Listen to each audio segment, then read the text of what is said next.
Hello friends, welcome to my YouTube channel. Exercise 12.2 से question number 8 करेंगे। A floral design on a floor is made up of 16 tiles. एक फूल का design बना हुआ है फर्श के ऊपर जो 16 टाइल्स को यूज़ करके बनाया गया है, विच आर ट्राइंगुलर। और वो जो टाइल्स हैं वो ट्राइंगल शेप की हैं। The sides of the triangle being 9 centimetre, 28 centimetre and 35 centimetre. See figure में आप देख रहे हैं ये जो ट्राइंगुलर टाइल्स हैं इनकी साइड भी दे रखी है 9, 28 और 35।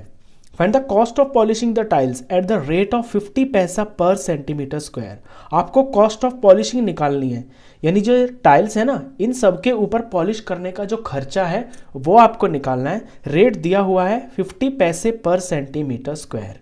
1 सेंटीमीटर स्क्वायर के 50 पैसे चार्ज किए जाएंगे। तो क्वेश्चन बिल्कुल सीधा सीधा है। सबसे पहले हम हीरोज फॉर्मूला का यूज करके एक टाइल का एरिया निकाल लेंगे, फिर उसको 16 से मल्टीप्लाई कर देंगे तो पूरी जो 16 टाइल्स हैं इनका एरिया आ जाएगा। उसको रेट से मल्टीप्लाई कर देंगे तो हमें कॉस्ट भी पता चल जाएगी। तो शुरुआत यहीं से करेंगे कि पहले एक टाइल का एरिया निकालेंगे। तो एरिया ऑफ वन टाइल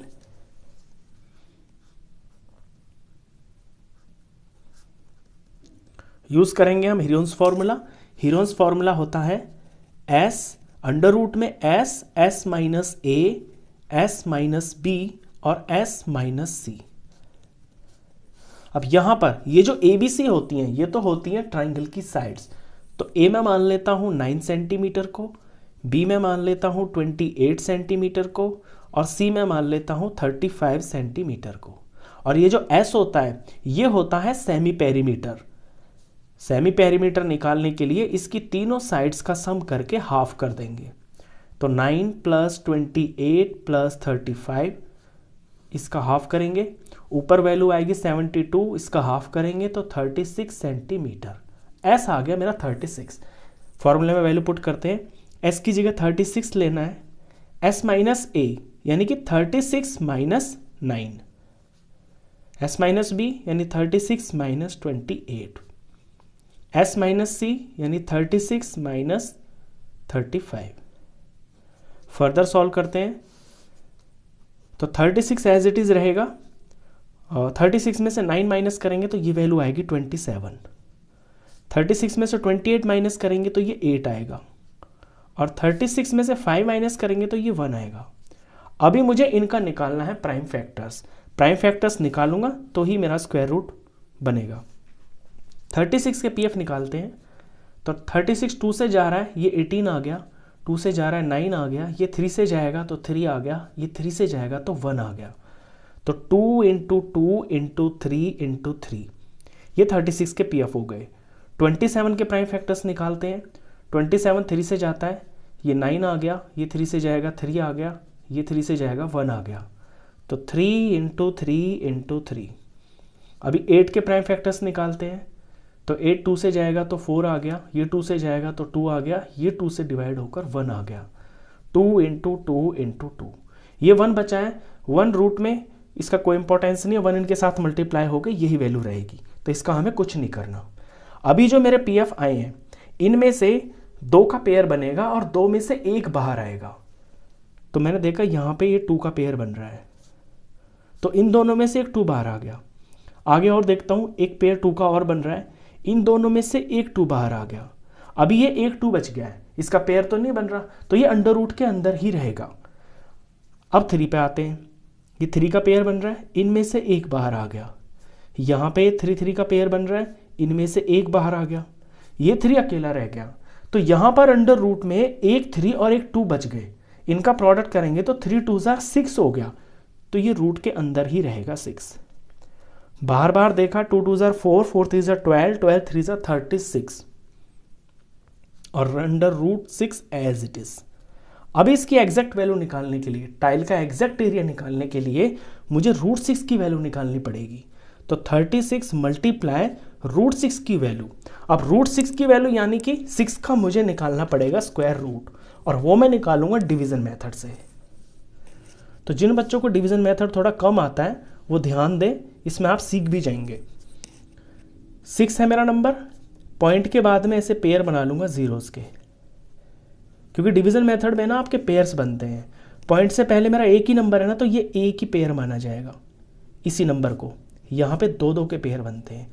3 मैंने इसलिए लिए क्योंकि पॉइंट के बाद मैं 3 नंबर तक इस क्वेश्चन को सॉल्व करूंगा। अभी इसके नीचे 6 के नीचे मुझे एक स्क्वायर नंबर लिखना है, तो मैं देखता हूँ 1 1 जार 1 होता है, 2 2 जार 4 होता है, 3 3 जार 9 होता है। तो 9 तो इससे बड़ा हो गया, तो मेरी बात बनेगी 2 2 जार 4 पर। माइनस करता हूँ तो 2 आ गया। ऊपर से अब जैसे डिवाइड में आप एक नंबर उतारते हैं ना, यहाँ पूरा एक पेयर उतारते हैं, तो पूरे 2 0 उतर जाएंगे। और यहाँ जो ध्यान देने की बात है, इसमें 2 में 2 ही जुड़ जाएगा। ये वंस प्लेस पर है ना, तो जब 2 में 2 ही जुड़ेगा तो ये 4 आ जाएगा। अभी यहाँ क्या करते हैं कि यहाँ पर और यहाँ पर मुझे एक सेम नंबर लेना होता है। अब मुझे बनाना है 200 या इससे छोटा, तो मैं देखता हूँ कि अगर मैं यहाँ 1 लेता हूँ तो मैं 1 से मल्टीप्लाई करूँगा, यानी 41 1 जार 41। अगर 2 लेता हूँ तो 42 को 2 से मल्टीप्लाई करूँगा तो वो 84 हो जाएगा। इस तरह से मैं चेक करके मैं नंबर पता करूँगा कि मेरी बात कहाँ बनेगी। तो मैं अगर यहाँ 4 लेता हूँ ना, तो 44 बनेगा और 4 से मैं मल्टीप्लाई करूँगा तो मेरा नंबर 176 आएगा। इसे जब सब्ट्रैक्ट करता हूँ तो ये 24 आएगा और पूरा ऊपर से अब ये वाला पेयर उतर जाएगा। अब यहाँ फिर से आप ध्यान देना, जैसे आपने यहाँ 2 में 2 प्लस किया ना तो 4 आ गया। यहाँ गलती से 44 में 44 प्लस मत कर देना, ये पीछे वाला नंबर ही प्लस होता है, सिर्फ वंस प्लेस वाला। तो इस 44 में सिर्फ 4 प्लस करना है, तो ये आएगा 48। अभी मुझे यहाँ पर सेम नंबर चाहिए, मुझे बनाना है 2400 या इससे छोटा, तो मेरी बात 4 पे बनेगी। 484, 4 लगाने से 484 बन गया। अब ये मुझे 4 से ही मल्टीप्लाई करना है, तो 484 को 4 से मैं मल्टीप्लाई करूंगा तो ये वैल्यू आएगी 1936। माइनस करता हूं तो माइनस करने पर ये आएगा 464। अब ये पूरा पेयर उतारूंगा अगला वाला। अब यहां फिर से वही चीज आप ध्यान देना कि 484 में 484 नहीं प्लस करना, जो इसके वंस प्लेस पर है ना वो ही प्लस करना है। तो 484 में 4 प्लस करेंगे तो ये 488 आ गया। अब यहां पर और यहां पर आपको सेम नंबर चाहिए ताकि वैल्यू आपकी ये वाली आए या इससे छोटी आए, जैसे आप डिवीजन में ध्यान रखते हैं उसी तरह से। तो मेरी जो बात बन रही है ना यहाँ पे, वो 9 लगाने से बन रही है। 4889 को मैं 9 से जब मल्टीप्लाई करूंगा तो ये वैल्यू आएगी 44,000 और ये 1। बस यहीं तक मैं अपने क्वेश्चन को करूंगा।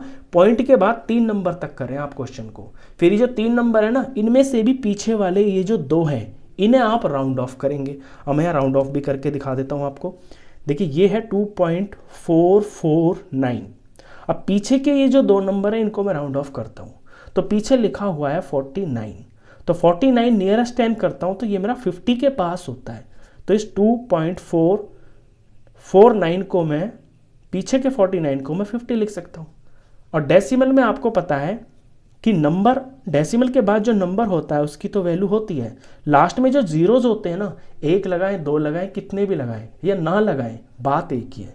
तो मैं इसे सिंपली 2.45 भी लिख सकता हूँ, यही मैं यहाँ पे लिखूंगा। तो √6 की जो वैल्यू मेरी बनी 2.45। बस इसको 36 से मल्टीप्लाई करते ही ये वैल्यू आएगी 88.2 और ये सेंटीमीटर स्क्वायर। तो ये जो मेरा आया है ये है एरिया ऑफ 1 टाइल। अब टाइल का एरिया आ गया, अब हम डायरेक्ट कॉस्ट निकाल देंगे।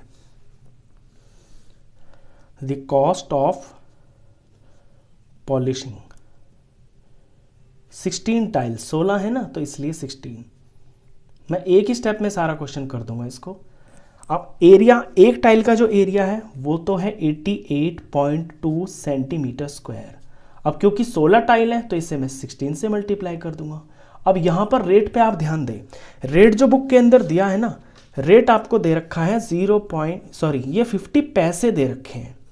तो पैसे के मैं अगर रुपए बनाऊंगा तो मैं 100 से इसको डिवाइड कर लूंगा, तो ये 1/2 आ जाएगा। और अब ये रुपीज़ बन गया, तो मैं यहाँ रुपीज़ ही ले लूँगा ताकि मेरा डायरेक्ट आंसर रुपीज़ में ही आ जाए।